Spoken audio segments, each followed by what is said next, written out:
Welcome to our podcast on women in residential construction, hosted by Simpson Strong-Tie, a leading manufacturer and technology services company of engineered building products in the residential and commercial space. In this podcast, we take a closer look at the women who make up the residential construction industry. We're going to have an open discussion about how we got here, what challenges us, motivates us, and makes us succeed.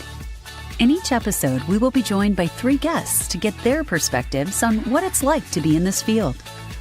We will talk about how women can affect change and create an environment where other women want to be a part of. Welcome to our podcast series on women in residential construction. My name is Tina Haro, and I am a senior national builder manager with Simpson Strong-Tie. To provide a little background, Simpson Strong-Tie is a leading manufacturer of engineered building products and technology services in the residential and commercial space. In this podcast, we are going to take a deeper look into the women who make up the residential construction industry. We're going to have an open discussion about how we all got here, what challenges us, motivates us, and what makes us succeed. In each episode, we will be joined by 3 guests and get their perspective on what it's like to be in the construction industry, which has traditionally been male-dominated. We will talk about how women can affect change and inspire other women to consider a career in the construction industry. In this episode, we discuss the future of women in residential construction. Today, I'm joined by 3 rising stars in the industry. Please help me welcome my guests. Hi, Tina. Thank you. I'm Justine Simmons. I work for James Hardie Building Products, and I'm the Director of National Accounts overseeing our builders. Thanks for having us, Tina. My name is Keaton Mower. I am our National Account Manager for Westlake Royal Building Products. Thanks for having us, Tina. I am Kristin French. I am the Director of Purchasing for Taylor Morrison's Build for Rent brand, Yardley. Thank you all so much for taking time out of your busy schedules to join me. I really appreciate it. And I'm looking forward to getting into this a little bit more. Let's start with what brought you to the industry. I know we all came from different backgrounds. We didn't necessarily go to college to become national account managers or purchasing managers. So, Justine, tell me what brought you to the industry. Yeah, we've had these chats before too. It's so interesting how we all end up in this industry, and it seems like it's a stepping stone, and yet we all are still here and in it still. And so I landed in it randomly when I was moving from Michigan down to Alabama. And so my company that I'm with today, James Hardie, recruited me, and it was the recruiter went to the same college as me. We just had this connection kind of randomly, and I said, okay, I'll give it a shot. It was one of those things where we'll see where it goes, and then maybe it'll look great on my resume, and I'll go from there.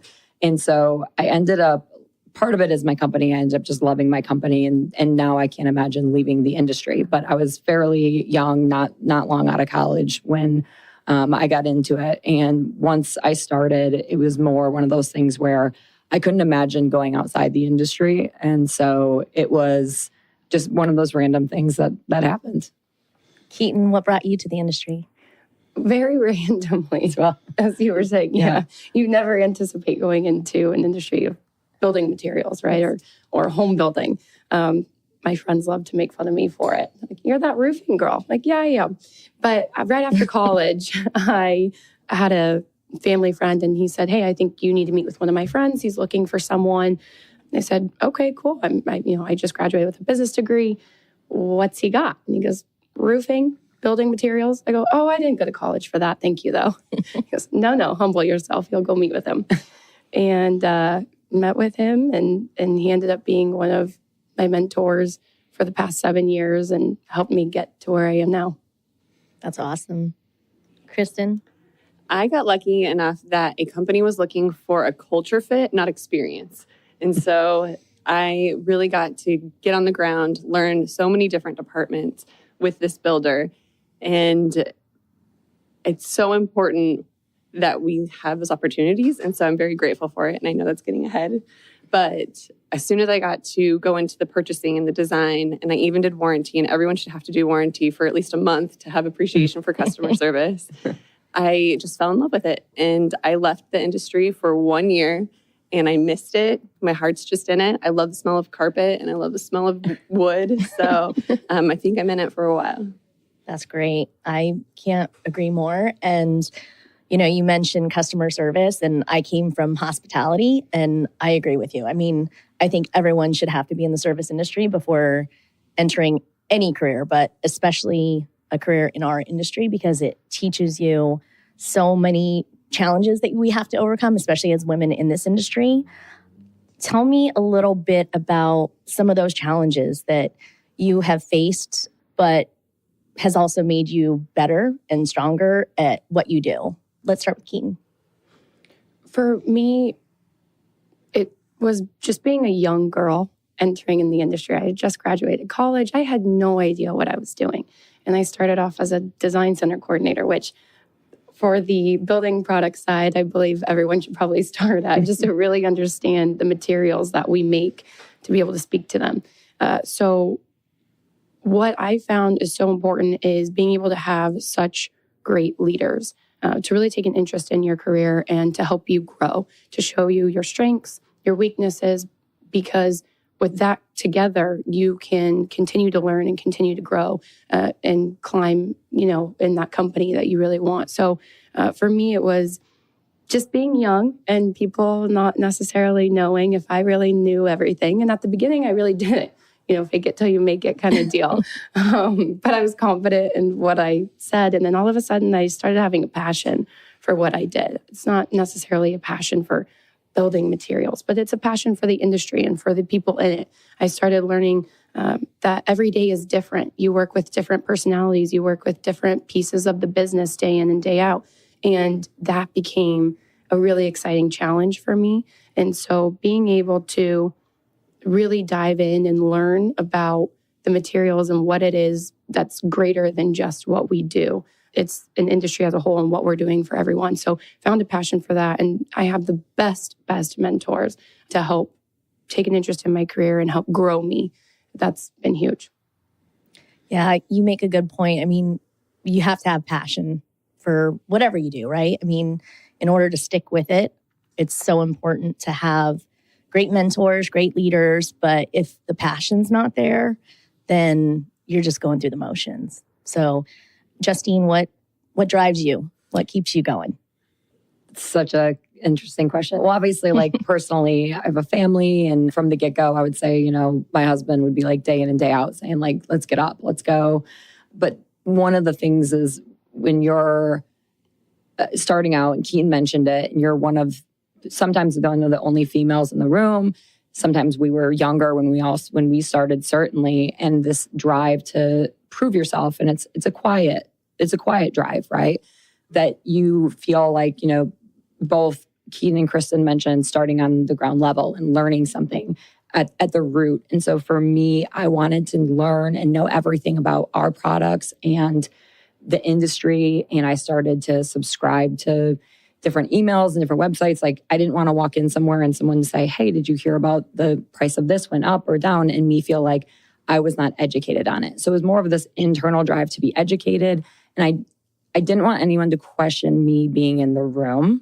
And sometimes they did and sometimes they didn't. But what drove me to basically get to a point where it was this neutrality, where I didn't really want someone to even notice if I was a female or not, right? It was simply just, I knew my stuff. I knew my company, I knew my product, and I knew the industry. And so it was really this drive to get to that place and get to where I could be the go-to or the person that people called. Yeah. It's an interesting point you make, because we, compared to our male counterparts in the same position, I don't feel like we start on necessarily a level playing field. We have to know our stuff. We have to be confident. Like you said, fake it till you make it. You just got to put on the brave face and go in and act like you know what you're doing. And in the meantime, we're in the background learning everything. We're making sure we do know so we can back up what we say, right? Additionally, you were talking about having a family. I mean, that's the challenge that all of us face. Kristin, you have a new baby at home, and you had mentioned offline, but that being able to have women that are role models. And we were talking about leaders in the industry, that they all have families at home, and yet they're still pursuing their careers. They're still kicking butt. They're doing it all. And for you to have that role model, that mentor, someone to look up to, what does that mean to you? And how did that impact your decision to come back to work after having kids? Well, it definitely keeps me going. There's so many women out there that are traveling for work or in very high demand jobs or have the drive, have the hunger, want more, and want to just continue their careers. And to see other women accomplishing that. And Justine, at one point we were texting and you're like, why doesn't someone give me a gold star every day? Like, this is so hard. And I agreed. And I was like, that is exactly how I feel, because you're trying to manage so much and it's really tough. But it's nice to have the role models and the other females that are paving the way and that have come before us.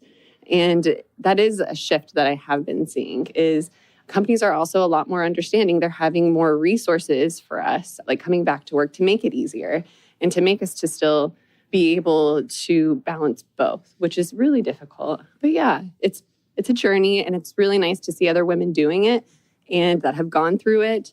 Because you're not alone. And even if you feel like it or if you feel like you're on your own path, you really aren't. There's so many women out there going through it. And so it's nice to get everyone to get together and talk about it, have the resources, network. Definitely. And you all you make it look so easy. I mean, I look at everyone and I'm like, how are you doing this? You do. And you just have this face that's beautiful and smiling and happy, and it doesn't look like anything's going on in the background, but we only got 3 hours of sleep. Yeah, exactly. Exactly. The wheels are spinning. You're going nonstop. Essentially still faking it till we make it. It's a nonstop thing, actually. Definitely. Imposter syndrome. Yeah. Imposter syndrome. Speaking of imposter syndrome, I found this for myself personally. I don't know if you have the same experience, but self-promotion. So tough. Being able to accept the accolades, the honors, the promotion, and feel like you're deserving of it, I found that that's difficult for me to accept. And I don't see my male counterparts having that same challenge. So what has your experience been with that, Justine? And we've discussed this, male versus female. It's not necessarily about that, right? It's personality that really should be driving this and what someone's bringing to the table. But that being said, I certainly wouldn't be where I was if it wasn't for many of my male colleagues who were pulling me along and were basically telling me, hey, you've earned this or you did well. It's let's take the next step if you're ready. And so, we were talking before this, I didn't necessarily have a female in this industry or in my company that I looked up to. And that was okay. I at the time, I didn't need that. I looked up to the male colleagues that I saw that were doing what I wanted to do.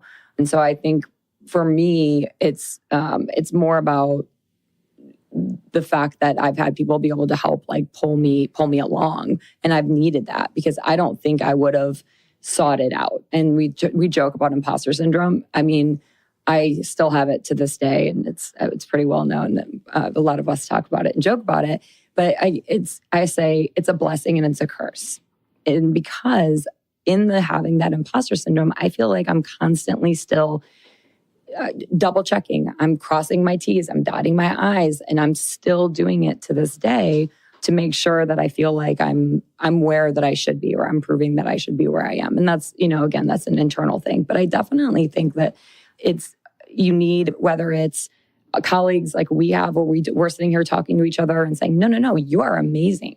Tina, this is we're so excited for you. This is great. This is the next step. Or I'm so happy that you moved over here at XYZ. And so it's that drive for us to have those conversations and be pulling each other up. But I've definitely, it's been the people at my company, it's been my colleagues that have really done it. And you're right. I think that that's something that I think a lot of us, and I think women struggle with, to raise their hand and say, it's my turn. And that's something that I definitely have struggled with, definitely. Absolutely. But you're where you belong. You've earned the position you're in. And, if it takes us telling you so that you believe it. Gold stars. Absolutely. You get a gold star today and every day. Keaton, I think you mentioned something about culture of the industry, culture of your company. In general, what does that mean to you? Culture is community to me. And it's about who you surround yourself with and who you aspire to become and who's going to help you get there. So being able to have an amazing mentor who, again, has taken an interest in me and my career and really helping me learn and grow along the way. But being able to have women to look up to. When I first started, there weren't women at my company. Not a lot of them, not a lot that I worked with, not a lot with the builders that I worked with or other trade partners. So to be able to grow into my role and grow in my company, but being able to watch you rock star moms and even you, Tina, who just day in and day out, you are so on point with everything and so organized. I look up to all of you of how you all do it. And it's such a supportive community. I think to Justine's point, women can be so hard on ourselves and it can be a blessing and a curse. You know, by being hard on ourselves, we're getting better every day. We're not just going to settle for, yeah, you know, maybe I deserve it, maybe I don't, but I'm going to take it. No, we want to analyze and examine, okay, why should I have this role? I'm great at these aspects, but why don't I believe I deserve it? You know, we're a little harder on ourselves. And being able to have that supportive culture, supportive community, just being able to look up to you guys, be like, okay, they're moms, they did it. Maybe I can do it one day. Or look at how successful you guys are at such a young ages. And you know what? Why shouldn't I be able to strive for that? Absolutely. And you are. You're kicking butt already. Thanks. I try. Definitely. We talk about mentorship. We talk about leadership. What's our role? Because we're getting there, right? We're up and comers. But how do we pay it forward? Like, what's our role in the mentorship leadership game? For me, it's thinking about how other women are helping me develop right now, taking note and recognizing how grateful I am for that, so that when it becomes our time or my time, that then I can help the young women entering in and be like, hey, I remember when I first started and I had no idea what I was doing. I was the only young girl. No one wanted to really listen to me or thought I knew what I was talking about. But because I had such a great community and culture around me and supportive women, let me help you instead of trying to gatekeep everything. Yeah. Mm-hmm. You know, I just think of the last several years of us all getting to know each other and what a great network we now have. And it's taken years to get here. And look at how many women are in the room now when we show up. It's awesome. So I'm so grateful for, you know, having the relationships that we've developed here. So you've been mentioning just having mentors, and I think that's so important. And mentorship also doesn't have to be formal. So I find that when I'm talking to women that are younger, or I don't know, even sometimes older, maybe we can have a nugget of knowledge for them. Mm-hmm. I find that it can be just little things that help build them up. And sometimes the informal mentoring comes from just like networking. And I think it's so important to network young and network often, because Absolutely. That's how you build it up. And that's how you get to, I think, where we're sitting today and having all these amazing women that we've gotten to interact with, and men too. It's so important. You get what you put into it. Thank you. What you give is what you get, right? So what you're putting into the networking and the, as Tina was mentioning, relationship piece of it. So the relationship building side of all of it, recognizing where we're at and that we don't know everything, but I know that I don't know everything. So I want to lean on you guys to teach me. And I want to show up where you all are at so that I can continue to gain confidence and gain more knowledge and just look at you guys as such great leaders and to this point, older sisters in a sense. So recognizing that we don't know everything, but showing up to learn everything. Yeah. Did you just call us old, Keaton? No. Okay, a second. She said older sisters. I'll take it. I'll take it. I'll take it. Sister role, yes.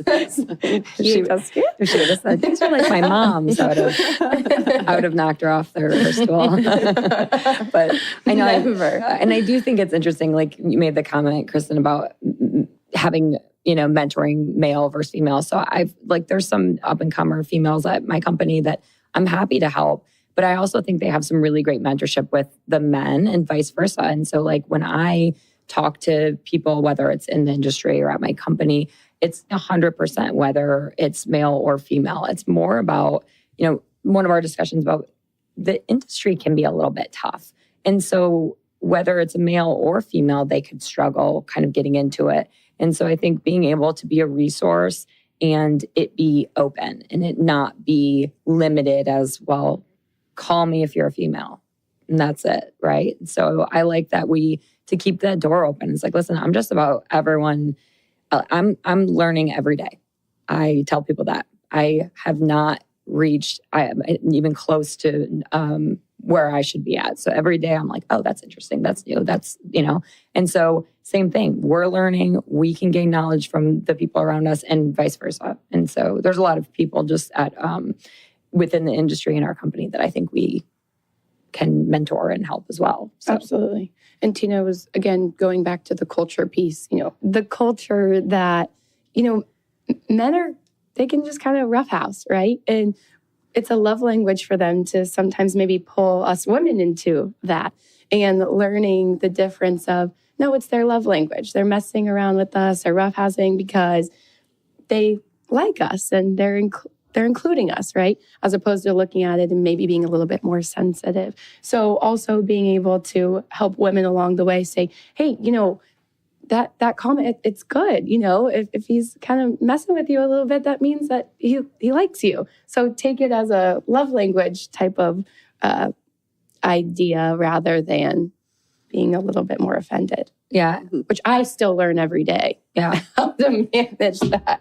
And I think even just that concept of sensitivity, right? And so, and again, I go back to it. There could be men that don't necessarily like to have that level of conversation, or they might feel sensitive to a comment. And so I think thick skin. I think we've said this before. I think that you thrive when there's a level of thick skin where you can kind of, deal with tough conversations, both internal and external.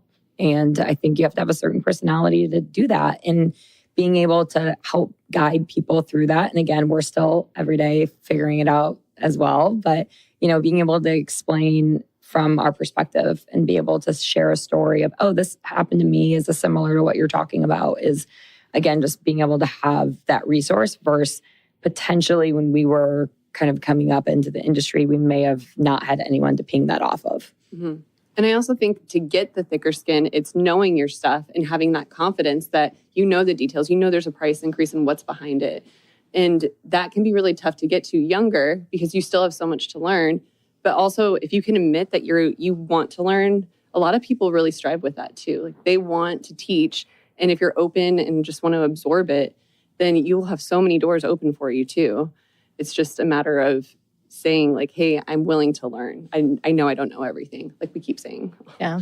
It's as we like to continue to remind. We still don't know everything, okay? For the record. We have a lot to learn, yeah. We have to learn to navigate, right?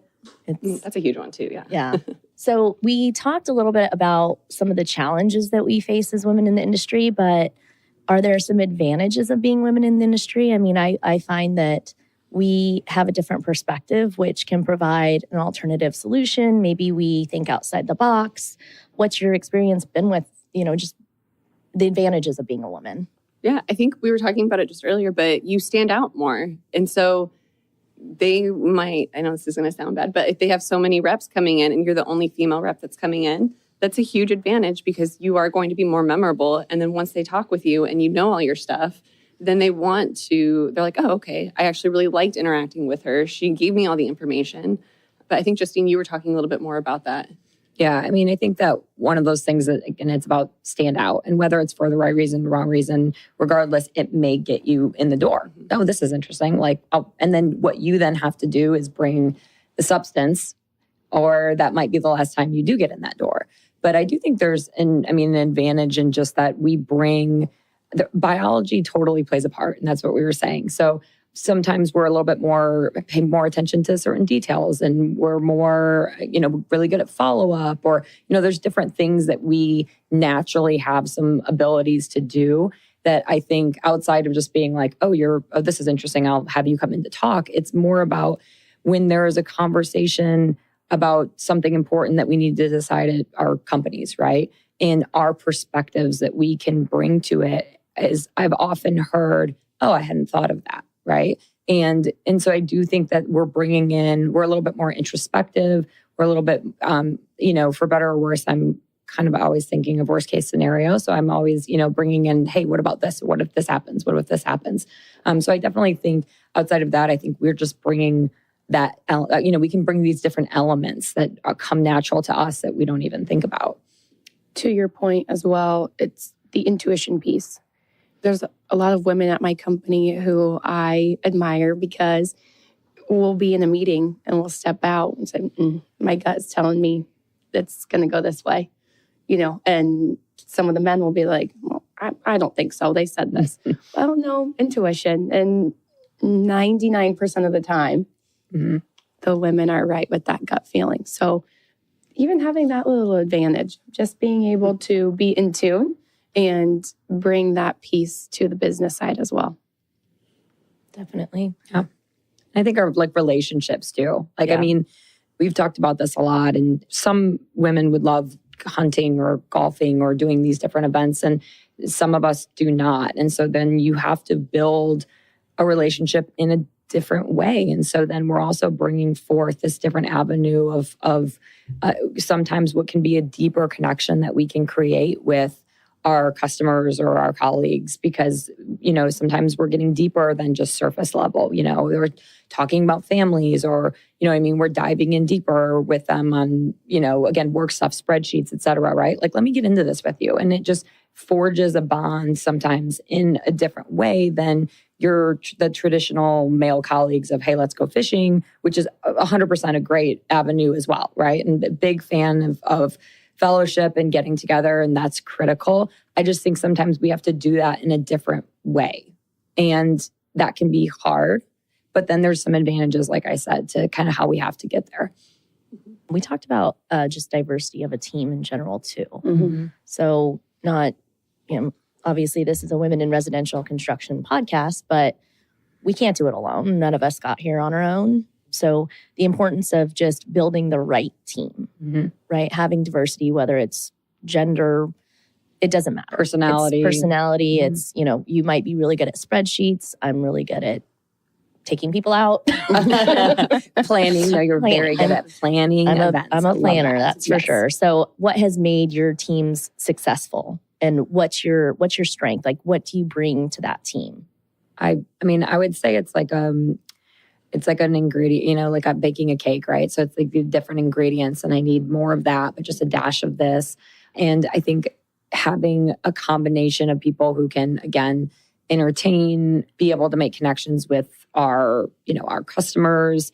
But I think, there's going to be people that are more, that elicit trust right off the bat, right? And then there's people that are really, really good with the background stuff. We talked about this, really good at, the math, running spreadsheets, very good at getting in the door. And so I think that there's just different parts and pieces and traits of people that you really, that combine to make this really great team. And I would say, personally, I get very into the weeds, into the details. Again, blessing and curse, right? But I do find that that's been something that I've been able to bring, is I can go through something and I look at it more, and I can get into the details, and it usually can help whatever the issue is that we're looking at. And so I definitely try to do that versus someone more of the overarching plan. I definitely think we can get more in the weeds sometimes. It can be good. I like your analogy of baking a cake. Yeah. It is. It's a recipe. Yeah. We need the right ingredients, and you need the right amount. So, yeah. And sometimes there's, a lot more flour and then only the dash of salt. But sometimes without that dash, you know what I mean? And sometimes I think that's what it's going to take. But I don't think there's a one size fits all. It's certainly not at my company or in this industry. It's definitely, and I think that's when we talk about, women coming in and they're like, hey, is this something I would even want to do? Is letting people know that, you know what I mean? That side of it is, I don't think if people knew what our day in and day out is, they would think that that's super, some of the things that we get to do is great, right? And so I think it's a way to let people know really the setup of it. One great thing about the home building industry, I would say, is that none of us intended to get into it, but once we're in it, everyone seems to have a passion for it. And that's so important. We were talking about that earlier, is just having the passion for it. Mm-hmm. And once you've established it, and then you have you kind of go with your the company needs of what are you hiring for at that moment? And that kind of contributes to the diversity, I think, too. Yeah. Is that's always going to change. So you might need someone with experience, or you might need someone that's just a culture fit. And luckily, when I was looking for jobs, I found a company that was looking for a culture fit, and then you just fall in love. And I don't think that everyone can say that for other industries. I don't know a ton of people that are just like, I love accounting.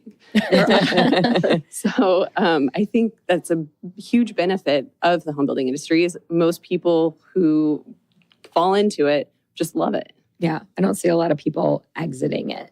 They may be moving companies around, but I don't see a lot of people that leave it once they get into it. And also, and some of that is like the network. I mean, like how we're all together and we see each other all the time at these different events. And it's that network of people, and even on like more local levels. Again, somebody just, stumbles into it and ends up in the industry a bit. I was talking to someone the other day and they were just saying like I have my friends are in this industry. My friend is someone I met by working in this role. And it's just that type of industry. It's the network that we create. Oh, and Kristin, you trader. She tried getting out for 1 year, came right back. Came right back. So you hear about people leaving for a year max, and they're right back. Yeah. So I started in this industry. I don't plan on leaving anytime soon.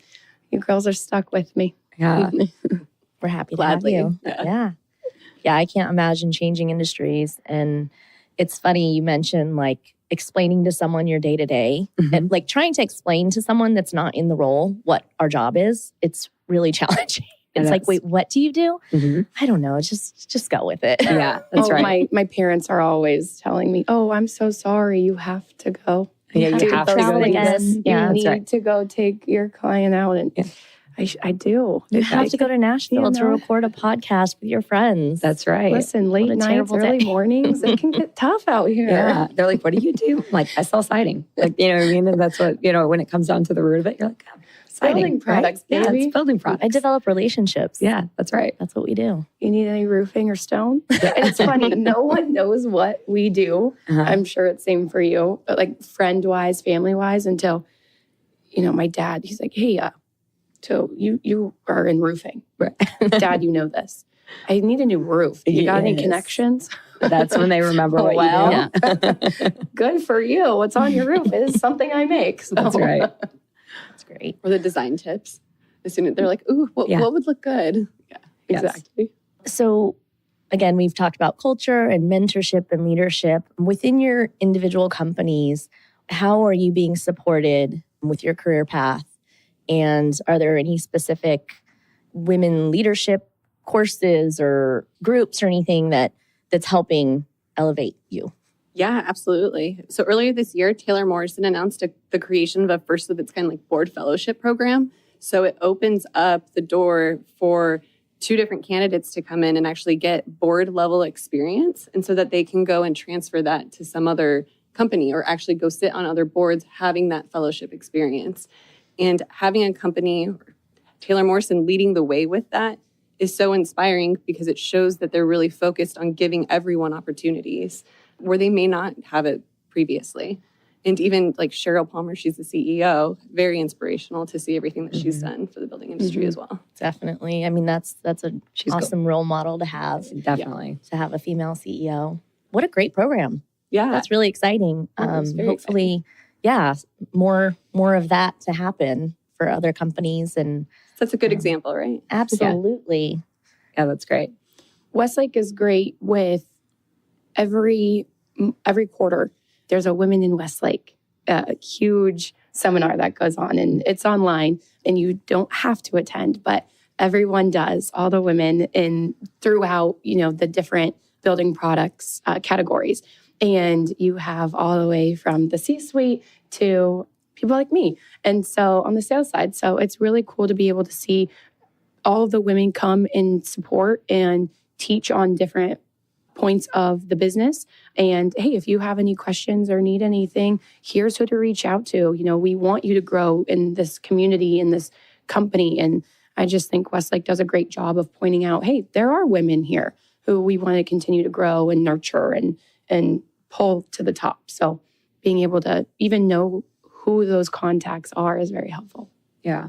Yeah, definitely. And we have a women's initiative network that we have. And I think it's been really great because we've gone through an evolution of it where it was isolated to just the females. And that's not what I ever wanted, right? Because again, that's not how I think we grow or push each other. So now what I really like about it is it's open and we have our calls. And again, we have men on that participate in it. We brought in leaders in the industry that are females to tell their stories, board members, things like that. So it's really cool to be able to see that and talk about it some more. But again, I like that it's not super isolated. Again, everybody in the company will join and participate and have a good discussion on it. So it's really cool to do that. Full circle, again, culture. Yeah.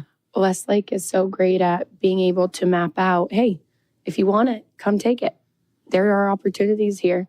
We're going to help you learn and grow. And as long as you work hard and have a passion for what you're doing, you can have any role that you want. Mm-hmm. And being able to have that right mentor, again, man or female, being able to pull you up is everything. I think it's more about, the evolution of it and being able to, again, make this more well-known that, hey, this is a really great industry. And I think all of us are pretty passionate about the companies we work for too. So I think that's a big piece of it too. I think we're passionate for home building and being in the industry, but also knowing our product, knowing the people that we work with. And so, I think that just comes along with it and making it so that, hey, anyone's obviously welcome, right? But you just have to have, again, male or female, you just have to have the right combination to be able to jump in and succeed. Yeah, it's definitely an industry of passion. I don't have a passion for bent metal. That's what we manufacture. That's what we sell. But it's the people, right? It's a people industry. Yeah, and that's what I'm here for. So, final thoughts as we wrap up. What would you like to see, or what would you like to be able to affect? Like, what change can you bring, or would you like to see to help, again, get more young women interested in the industry rather than just falling into it like we all did? Great question. I know. I think that one of the things is just, again, making it more well-known. Having these discussions. And, I think if someone's perusing on LinkedIn, for example, will they stop on one of our companies or will they stop when they look at something that's home building? And I think if we're, putting a face out there or being at events, and I think that's a key component of it, especially when we're talking on the sales side. I do think that's where it can be tough. So I think making it as something that's available and attainable for younger women to know what the industry is. Selling ourselves a little bit more, or yes, talking about it more. I feel like so often we're like, oh, we just sell siding, or I'm just in purchasing. Mm-hmm. But actually maybe explaining it a little bit more and going into the details so then they actually know what it is to be in the building industry and that it's bigger than just the home builder. There are the manufacturers, the distributors. Like it's such a wide array that they could get into. Yeah, there's a lot of opportunity, and being able to kind of show what a career path could look like. Mm-hmm. I think that was something challenging when I first got into it and thought it was a stepping stone. It was because it's like, well, where do I go from here? Mm-hmm. Like I'm a builder rep, and then is that a career? Or do I go somewhere else? Yeah, and helping guide them, because when you first start, you really could go so many different directions and they don't know. Mm-hmm. And so it's really, they're trying to figure out what departments or what categories really interest them. And so helping them realize you have a lot of opportunity, but we need to make sure it fits what you want. Mm-hmm. Yeah, it's not a linear path. No, and they do have to have a role in it too, to choose. Mm-hmm. Yeah, and you're not pigeonholed into one section if you don't like it, right? Yeah, you can make adjustments. Absolutely. Yeah, I think for me, I'm the young one right now. And so it's absorbing everything, but I want to, moving forward, make the change where if there is a young girl or young women who are joining not just Westlake, but the industry, right? Of saying, hey, I was in your shoes. I wish I had a woman mentor at the time who was, hey, I started out when I was right out of college too. Here's how you go about things, or here's if this hurts your feelings, here's how I managed it. I wish I had that piece. So being able to recognize that and wanting to be that for the next generation that comes in. Yeah, definitely. And I think, again, the self-promotion piece is something that we probably all have to get over. And we have to be able to say, listen, like, this is, this is the company I work for. And, this is my story. And being able to get that out and be able to pull people in. Because again, it's a super cool industry and we have a lot of fun in it. And I think where we're at, we know that we have a lot of women that we interact with now, both, at the builders and again, on the manufacturing side. But it's more that entry level, day in and day out grind that we all had to go through that sometimes can feel a little bit more isolating. And so I think it's more targeting that. Like, we know that we're interacting with a lot of females now. Again, not that we care one way or another. It's just that we see more. We're not the only female in a room now. And I think when you do enter in the space, particularly again, on the sales side, on a manufacturing sales side, you might be, we want to make that more of a welcoming experience. And I think that's something that is up. I don't think we have the answer for that right now. I think that is something that we need to continue to think about and continue to be able to pull and help them, because those first couple of years are probably the hardest, and being able to be there and be a resource for that group as well once they're on board. So something I'm committed to trying to do, Yeah, and it's okay for them to make mistakes early, so that you learn from them, and then you just don't do it again later. Yes. But you want to make the mistake at a lower level so that you have learned from it, and once you get up, you're not making the same ones. And again, we go back to it. I'd still make mistakes, and I said that to somebody the other day. And I was having kind of a mentoring conversation with someone, and I said, I'm still learning, and I still make mistakes. And they're like, You do? I'm like, yes. So keep doing it. You don't learn and you don't grow unless you can internally say, okay, I need to improve here and I need to get better here, or yep, I made a mistake, and owning up to it. And Definitely. again, it doesn't matter if you're male or female, just being able to be like, listen, I made this mistake and I learned from it. But being able to just be honest about it and be able to say, you're okay, make them. And here, call the right people, and being able to, it's like a sigh of relief that they have, knowing that they can, okay, I'm going to figure this out. And I have somebody to call if I need to be able to ping this off of them. Absolutely. Being able to know your weaknesses, know that you can be wrong, learn and grow from them. Don't make that mistake again. But also having confidence in yourself. I gave myself a promotion once. I said, you know what? I'm done being design center coordinator. I feel more of a territory manager. So I ordered myself some cards. That was the job I started doing. And I was like, I'd like my pay to reflect this, please. I think I've done a good job. I love that. That's awesome. And everyone agreed. And then that's how I got to be then the territory manager. So it's also having the confidence in yourself and calling it out and be like, hey, you know what? I've been doing this job. I know what I know. I've earned it. Yeah, I'm going to continue to learn. I still don't know everything, but I think I could do a darn good job at this. So my card reflects this. And that's incredible. I feel like we've been talking about self-promotion this whole podcast, and you could have led with that. I know. That's such a good story. That is a great story. It's great to be humble, because then you're pliable, you're teachable, you're coachable. But at the same time, you earn the accolades, you own who you are, what you've done, the experience, everything. That is just a perfect way to end this podcast. So I want to thank you all again for your time. I appreciate you being in studio today. And let's continue the conversation. Let's do it. This was so fun. Thank you so much for having us. Thank you.